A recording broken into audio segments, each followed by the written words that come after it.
മർക്കോസ് എഴുതിയ സുവിശേഷം അധ്യായം 10. യേശു അവിടെ നിന്നും എഴുന്നേറ്റ് യോർദാൻ അപ്പുറം യഹൂദിയ ദേശത്തേക്ക് പോയി. ജനം വീണ്ടും യേശുവിന് ചുറ്റും കൂടി. പതിവ് പോലെ യേശു പിന്നെയും അവരെ പഠിപ്പിക്കാൻ തുടങ്ങി. ചില പരീശന്മാർ വന്ന് യേശുവിനെ പരീക്ഷിക്കാനായി, ഭർത്താവ് ഭാര്യയെ ഉപേക്ഷിക്കുന്നത് നിയമാനുസൃതമാണോ എന്ന് ചോദിച്ചു. അതിന് മറുപടിയായി യേശു, മോശെ നിങ്ങളോട് കൽപ്പിച്ചത് എന്താണ് എന്ന് ചോദിച്ചു. ഉപേക്ഷണപത്രം എഴുതി ഭാര്യയെ ഉപേക്ഷിക്കാൻ മോശെ അനുവദിച്ചിട്ടുണ്ട്. അവർ പറഞ്ഞു, നിങ്ങളുടെ ഹൃദയകാഠിന്യ നിമിത്തമാണ് മോശെ ഈ കൽപ്പന നിങ്ങൾക്ക് എഴുതി തന്നത്. എന്നാൽ സൃഷ്ടിയുടെ ആരംഭത്തിൽ ദൈവം അവരെ ആണും പെണ്ണുമായി സൃഷ്ടിച്ചു. അതുകൊണ്ട് ഒരു മനുഷ്യൻ തൻ്റെ പിതാവിനെയും മാതാവിനെയും വിട്ട് ഭാര്യയോട് പറ്റിച്ചേരും. ഇരുവരും ഒരു ശരീരമായി തീരും. പിന്നെ അവർ രണ്ടല്ല, ഒന്നാണ്. അതിനാൽ ദൈവം യോജിപ്പിച്ചതിനെ മനുഷ്യൻ വേർപെടുത്താതിരിക്കട്ടെ എന്ന് യേശു പറഞ്ഞു. വീട്ടിൽ വച്ച് ശിഷ്യർ ഇതിനെക്കുറിച്ച് യേശുവിനോട് വീണ്ടും ചോദിച്ചു. യേശു പറഞ്ഞു, ഭാര്യയെ ഉപേക്ഷിച്ച് മറ്റൊരുവളെ വിവാഹം കഴിക്കുന്നവൻ അവൾക്കെതിരായി വ്യഭിചാരം ചെയ്യുന്നു.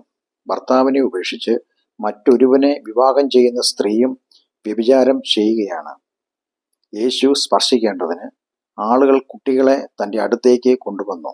എന്നാൽ ശിഷ്യർ അവരെ ശാസിച്ചു. യേശു ഇത് കണ്ട് ധാർമ്മിക രോഷത്തോടെ അവരോട്, കുട്ടികളെ എൻ്റെ അടുത്തേക്ക് വരുവാൻ അനുവദിക്കുക, അവരെ തടയരുത്. ദൈവരാജ്യം ഇങ്ങനെയുള്ളവരുടേതാണ്.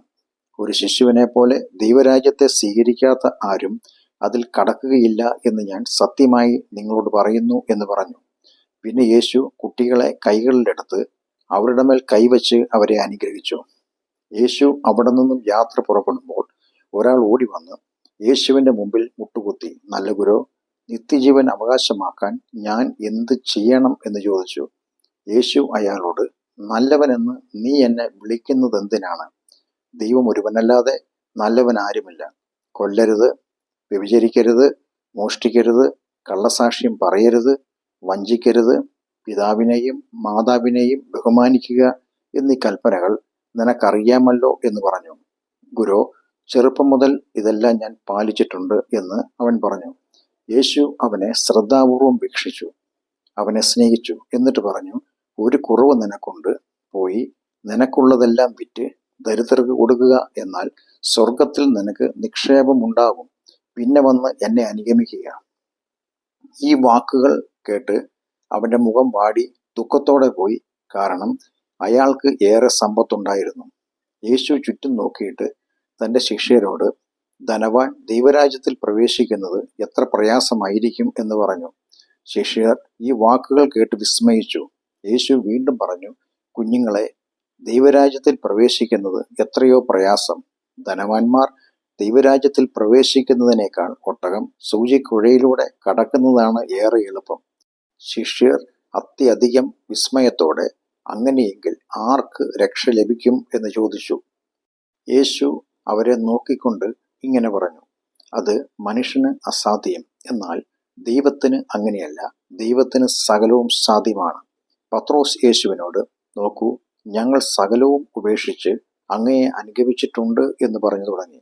അതിന് യേശു മറുപടി പറഞ്ഞത്, എനിക്ക് വേണ്ടിയോ സുവിശേഷത്തിന് വേണ്ടിയോ ഭവനത്തെയോ സഹോദരന്മാരെയോ സഹോദരിമാരെയോ മാതാവിനെയോ പിതാവിനെയോ മക്കളെയോ നിലങ്ങളെയോ ഉപേക്ഷിച്ചിട്ടുള്ള ഏതൊരാൾക്കും ഈ കാലത്ത് പീഡനങ്ങളോടൊപ്പം 100 മടങ്ങായി ഭവനങ്ങളെയും സഹോദരന്മാരെയും സഹോദരിമാരെയും അമ്മമാരെയും മക്കളെയും നിലങ്ങളെയും ലഭിക്കും. വരും യുഗത്തിൽ അയാൾക്ക് നിത്യജീവൻ ലഭിക്കും എന്ന് ഞാൻ സത്യമായി നിങ്ങളോട് പറയുന്നു. എന്നാൽ മുമ്പന്മാരിൽ പലരും പിമ്പന്മാരും പിമ്പന്മാർ മുമ്പന്മാരുമാകും. യെരുശലേമിലേക്കുള്ള വഴിയിലൂടെ അവർ യാത്ര ചെയ്യുകയായിരുന്നു. യേശു അവർക്ക് മുമ്പായി നടന്നു. അവരോ വിസ്മയിച്ചു. അനുഗമിച്ചവർക്ക് ഭയം തോന്നി. യേശു 12 ശിഷ്യരെ വീണ്ടും മാറ്റി നിർത്തി തനിക്ക് സംഭവിക്കാൻ പോകുന്നത് എന്താണെന്ന് അവരോട് പറഞ്ഞു. നോക്കൂ, നമ്മൾ യെരുശലേമിലേക്ക് പോകുകയാണ്. മനുഷ്യപുത്രൻ മുഖ്യ പുരോഹിതന്മാരുടെയും വേദശാസ്ത്രികളുടെയും കയ്യിൽ ഏൽപ്പിക്കപ്പെടും.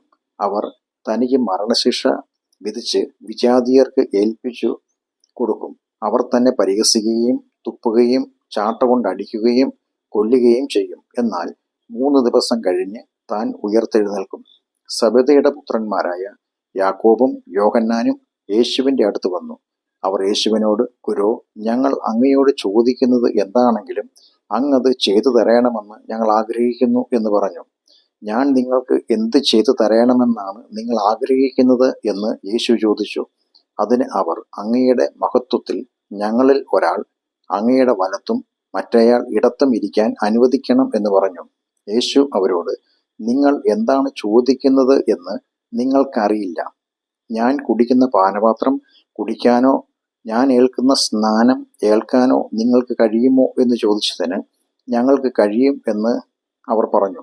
യേശു അവരോട്, ഞാൻ കുടിക്കുന്ന പാനപാത്രം നിങ്ങളും കുടിക്കും, ഞാൻ ഏൽക്കുന്ന സ്നാനം നിങ്ങളും ഏൽക്കും. എന്നാൽ എൻ്റെ വലത്തോ ഇടത്തോ ഇരിക്കാൻ ഞാനല്ല നൽകുന്നത്, ആർക്ക് അത് ഒരുക്കപ്പെട്ടിരിക്കുന്നുവോ അവർക്കുള്ളതാണ് എന്ന് പറഞ്ഞു.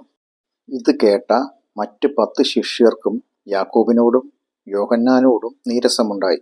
യേശു അവരെ തൻ്റെ അടുത്തേക്ക് വിളിച്ച് അവരോട് പറഞ്ഞു, വിജാതീയരുടെ ഇടയിൽ ഭരണകർത്താക്കളായി അംഗീകരിക്കപ്പെട്ടവർ അവരുടെ മേൽ ആധിപത്യം നടത്തുന്നു എന്നും അവരുടെ പ്രധാനികൾ അധികാരം പ്രയോഗിക്കുന്നുവെന്നും നിങ്ങൾക്കറിയാമല്ലോ.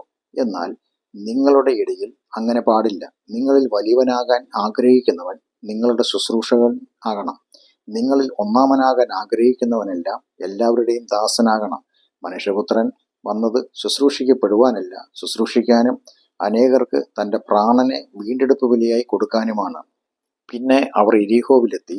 ശിഷ്യരും വലിയൊരു ജനക്കൂട്ടവുമായി യേശു യെരിഹോ വിട്ടു പോകുമ്പോൾ തിമായിയുടെ മകനായ ബർത്തിമായി എന്ന അന്ധനായ യാചകൻ വഴിയരികിൽ ഇരിക്കുന്നുണ്ടായിരുന്നു.